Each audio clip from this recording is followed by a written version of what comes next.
Fond of अब हम past में पढ़ेंगे। पिछली बार हमने प्रेजेंट में पढ़ा, अब हम पास्ट में पढ़ेंगे। पास्ट में इसका अर्थ होता है शौकीन थे या शौकीन था।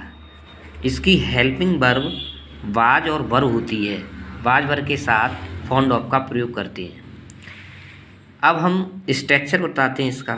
सिंपल टेंस में स्ट्रक्चर पहले हम सब्जेक्ट लगाएंगे, फिर उसके बाद वाज वर, फिर फॉन्ड ऑफ, फिर वर्ब की फोर्थ फॉर्म यानी आईएनजी वाली फॉर्म लगा के ऑब्जेक्ट लगा देंगे।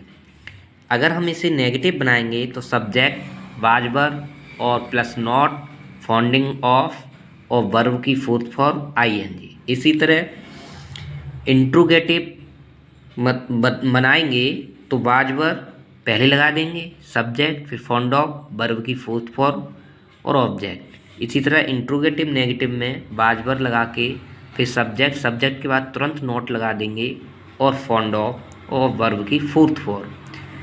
अगर हम इसका WH बनाएंगे अर्थात जैसे क्या, क्यों, कब, कैसे बीच में होते हैं तो उनकी अंग्रेजी पहले लगाएंगे, फिर वाज वर, फिर सब्जेक्ट, फिर फाउंड ऑफ, फिर ऑब्जेक्ट, यहाँ वर्ब की फोर्थ फॉर्म, फिर ऑब्जेक्ट, फिर आपका ये क्वेश्चन मार्क।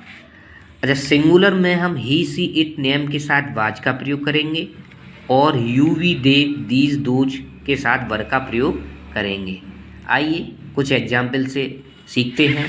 जैसे कि पहला एग्जाम्पल है, वह तैरने का शौकीन नहीं था। ये नेगेटिव है तो हम कैसे बनाएंगे? ही वाज के बाद नॉट, फॉन्ड ऑफ, स्विमिंग। वह तैरने का शौकीन था। He was fond of swimming. क्या वह तैरने का शौकीन था? क्या पहले है तो हम वाज ले आएंगे। वाज क्यों लगाया? क्योंकि वह एक वचन सिंगुलर है, जो कि मैं पहले बता चुका हूँ। ही के साथ वाज का प्रयोग होता है तो was he fond of swimming. इसी तरह क्या वह तैरने का शौकीन नहीं था? Was he not fond of swimming. वह तैरने का शौकीन क्यों था? तो ये WH यानी क्या, क्यों बीच में है तो इसको हम पहले लगाएंगे। Why was he fond of swimming. अब इसको हम नेगेटिव बनाएंगे। वह तैरने का शौकीन क्यों नहीं था? तो why was he not fond of swimming.